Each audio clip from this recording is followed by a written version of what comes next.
কোটা আন্দোলনকারী তিনজন সমন্বয়ককে ডিবির হারুন ইতিমধ্যেই তার কার্যালয়ে নিয়েছে বলে প্রচার এবং গণমাধ্যমে প্রকাশ পেয়েছে। কারণ এই হারুন তাদের উপরে জুলুম করতে চায়, অত্যাচার করতে চায়, নির্যাতন করতে চায়।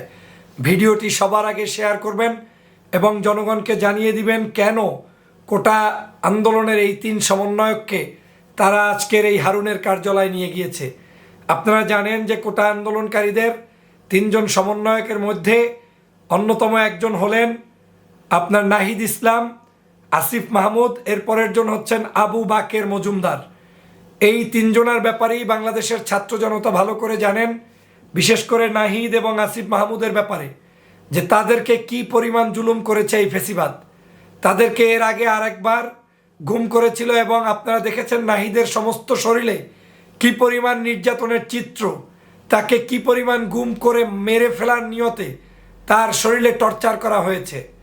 এভাবে করে আসিফ মাহমুদ, আবু বাকের সকলকেই গুম করে নির্যাতন করার একটি চক্রান্ত এই সরকার করেছিল। এবং আজকের তারা চিকিৎসারত অবস্থায় শরীর তাদের থরথর করে কাঁপছিল, সেই অবস্থায় সেই জায়গা থেকে সম্পূর্ণ উলঙ্গ অবস্থায় তাদেরকে অ্যারেস্ট করেছে। তার মানে তার বোন বলছে, নাহিদ মাহমুদের যে নাহিদ ইসলামের বোন বলছে যে ওরা প্যান্ট পর্যন্ত পরতে পারে নাই। মানে একটা প্যান্ট পরে যে সুন্দর প্রস্তুতি নিয়ে যাবে সেই সুযোগ দেয় নাই। সাদা পোশাকে একদল লোক তাদেরকে তুলে নিয়ে গিয়েছে। পরে যখন সারা বাংলাদেশে আমরা লাইভ করলাম, অনেকে প্রচার করলেন, ওরা বাধ্য হয়ে এখন কি বলল যে আমরা ডিবির কার্যালয়ে নিয়ে এসেছি। ডিবির কার্যালয় নাহিদদের কাজ কি? ডিবির কার্যালয় আসিফের কাজ কি? ডিবির কার্যালয় আবু বাকের মজুমদারের কাজটা কি? তার মানে হচ্ছে এই ডিবির হারুনের ভাতের হোটেলে আবার এদেরকে নিয়ে একটি নতুন নাটক সাজাতে চায়, অথবা তাদের উপরে টর্চার করতে চায়, তাদের এই আন্দোলনকে দমাতে চায়, তাদেরকে বিভিন্নভাবে মানে আজকের শায়েস্তা করতে চায়। কারণ আপনারা দেখেছেন গতকালকের এই নাহিদ, আসিফ, এরা কিন্তু প্রতিনিয়ত ফেসবুকে লেখালেখি করতেছিল। তারা বলতেছিল যে আমার ভাইয়ের রক্তের বিচার করতে হবে। বাংলাদেশের ফ্যাসিবাদী সরকারের প্রধানমন্ত্রী এই শেখ হাসিনাকে জাতির কাছে প্রকাশ্যে ক্ষমা চাইতে হবে। তারা বলছিল 4 জন মিনিস্টারকে পদত্যাগ করতে হবে।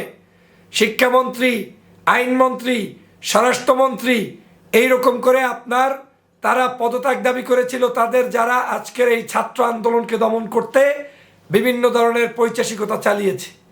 তারা দাবি করেছে সমগ্র বিশ্ববিদ্যালয় খুলে দিতে হবে। তারা দাবি করেছে শিক্ষাঙ্গন খুলে দিয়ে ওই জায়গা থেকে ছাত্রলীগ বিতাড়িত করতে হবে, যারা আজকের সমগ্র ক্যাম্পাসে হত্যার রাহাজানি করেছে, রাজনীতি করছে তাদেরকে। সমগ্র ক্যাম্পাসকে একটি ছাত্রবান্ধব ক্যাম্পাসে পরিণত করতে হবে। হলগুলো, বিশ্ববিদ্যালয়গুলো খুলে দেওয়ার কথা বলেছেন। তারা আজকের ছাত্র জনতার কথা বলেছেন। তারা বলেছেন বিচার বিভাগীয় তদন্তই নয়, শুধুমাত্র পূর্ণাঙ্গ তদন্ত করে এই যারা আজকের এই হত্যার সাথে সম্পৃক্ত সকল পুলিশ অফিসারদেরকে বরখাস্ত করতে হবে। এই ছিল নাহিদদের অপরাধ, এই ছিল আসিফের অপরাধ। আজকে সে কারণে ডিবির কার্যালয়ে নিয়ে গিয়ে তাদেরকে ইতিমধ্যেই হারুনের ভাতের হোটেলে নিয়ে যাওয়া হয়েছে। দেখেন, এই হচ্ছে হারুনের ভাতের হোটেলে এই তিনজনকে ইতিমধ্যে তারা নিয়ে গিয়েছে। আজকের বাংলাদেশ এক কঠিন পরিস্থিতির মধ্যে। আজকের বাংলাদেশের প্রত্যেকটি জনগণ বাংলাদেশের নাগরিকদের মুক্তি চায়, বাংলাদেশের জনগণের মুক্তি চায়। আমি সব সময় যে কথা বলি, এখন আর এই দেশ শুধুমাত্র এই নাহিদ কিংবা আসিফ কিংবা এই বাকের এদের হাতে সীমাবদ্ধ নয়। সমগ্র দেশটা এখন জনগণের হাতে তুলে নিতে হবে। জনগণকে জনগণের অধিকার প্রতিষ্ঠার জন্য নামতে হবে। আপনি যদি কথা না বলেন তাহলে আজকে ওরা শেষ হবে, কালকে আর একজন শেষ হবে। এভাবে করে করে বাংলাদেশের প্রত্যেকটি জনগোষ্ঠীকে শেষ করে দেওয়া হবে। বাংলাদেশে একটা সময় আপনি শুনতেন জামাতের উপরে অত্যাচার, মনে মনে ভেবেছেন জামাত তো আমার নয়, জামাতের অত্যাচার শেষ, তাদেরকে ফাঁসি দেওয়া শেষ। অত্যাচার শুরু হলো বিএনপির উপরে। বিএনপির দেশনেত্রী বেগম খালেদা জিয়াকে বাড়ি থেকে বের করে দেওয়া হলো মামলায় বিনা বিচারে, কি বলে এটাকে, অন্যায় করে। তারপরে তাকে জুলুম করছে, অত্যাচার করছে, জেলের মধ্যে বন্দি রাখছে, এখন পর্যন্ত বিদেশে চিকিৎসা দিচ্ছে না। আপনি ভাবছেন এটা বিএনপির শেষ করে ফেলবে? চরমনাইর পীর দাঁত ঠোঁট ভেঙে চুরে চুরমার করেছে বরিশালের সামান্য একটা নির্বাচন যে আওয়ামী লীগ সহ্য করতে পারে নাই। আপনি ভাবছেন এইটা? হেফাজতে ইসলাম আল্লামা মামুনুল হককে নিয়ে জুলুম নির্যাতন অত্যাচার করে শেখ হাসিনা তারপরে এই রাষ্ট্র ক্ষমতায় টিকে আছে, এখন পর্যন্ত বসে আছে। এদেশের আলেম ওলামা পীর মাসায় কাকে বাদ দিয়েছে বলেন? ভিপি নুরুল হক নূরের ব্যাপারে লাইভ করেছি। অবর্ণনীয়, অমানবিক যত অত্যাচার থাকতে পারে, হাত উপরে বেঁধে পায়ের তলা পর্যন্ত টর্চার করেছে, গোপনাঙ্গে পর্যন্ত টর্চার করেছে। আর কি এতটা পৈশাচিক সরকার হতে পারে না? আজকের গত কয়েকদিনে 250-র উপরে এখন পর্যন্ত পত্রপত্রিকার বক্তব্য, 2 থেকে 250 পত্রিকা বলছে, আর মানুষ বলছে 1000-এর অধিক। কার কথা বিশ্বাস করবেন আমি জানি না। সমগ্র বাংলাদেশে এইরকম ধরে ধরে পাখির মতো গুলি করেছে, নেট বন্ধ করে, ইন্টারনেট বন্ধ করে মানুষ হত্যা করা। আপনি কি মনে করেছেন কতটা বীভৎস হত্যা তারা করেছে? সেটা আসলে ভাষায় প্রকাশ করা যাবে না। আজকের এই অপকর্মটি আওয়ামী লীগ করেছে। এই আওয়ামী লীগ সমগ্র বাংলাদেশে এই মানুষ যে হত্যা করেছে, এই হত্যার বিচার এদেশের জনগণ চায়। জনগণ বিশ্বাস করে যে কোনো সাধারণ নাগরিকের রক্ত আমার রক্ত, আপনার রক্ত এক। অতএব এই রক্তের বদলা নিতে হবে, এই রক্ত ঝরতে দেওয়া যাবে না, এই রক্তের বিচার করতেই হবে। অতএব বাংলাদেশের যারা যে মতের, যে দলের, যে আদর্শে আছেন, বসে থাকার আর সুযোগ কই। 5ই মের শাপলা চত্বরে হামলা হয়েছে, রক্ত ঝরেছে বাংলাদেশের। মোদী বিরোধী আন্দোলন হয়েছে, রক্ত দেশে বাংলাদেশের জনগণ।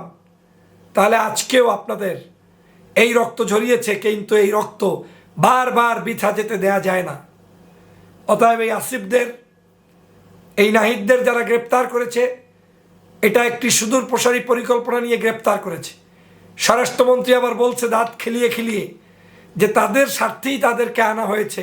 শুনছি তারা নিরাপত্তায় নেই, তাদের নাকি সমস্যা হচ্ছে, অনেকে থ্রেট করছে, কারা করছে না করছে এ নিয়ে নাকি এই নিয়ে বিনিয়ে কথা বলছে।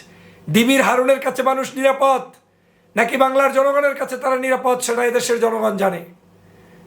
হারুন ওইখানে নিয়েছে শুধুমাত্র তাদেরকে বিতর্কিত করতে, জুলুম করতে, অত্যাচার করতে। না হয় চিকিৎসারত অবস্থায় তাদেরকে নিয়ে যাওয়া এটা কোনোভাবে সম্ভব নয়। তারা একজন মেধাবী শিক্ষার্থী।